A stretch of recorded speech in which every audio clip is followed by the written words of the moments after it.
Ang lalaking muntik nang mawala pero biglang sinwerte. Mga tropa, ito na siguro ang pinakamatinding plot twist sa totoong buhay. Isang kwento ng pagsubok, himala, at swerteng hindi mo akalain.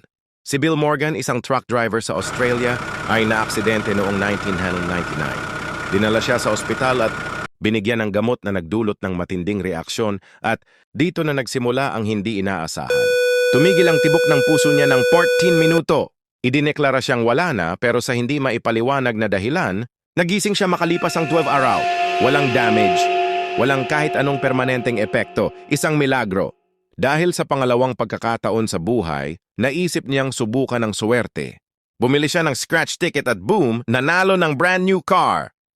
Dahil sa kakaibang kwento niya, isang TV station ang gumawa ng feature tungkol sa kanya. Habang nire-reenact niya ang moment ng panalo niya noon, bumili ulit siya ng ticket sa harap ng kamera at nanalo ng 250,000. Grabe! Anong laban ng malas kung ganito kaswerte?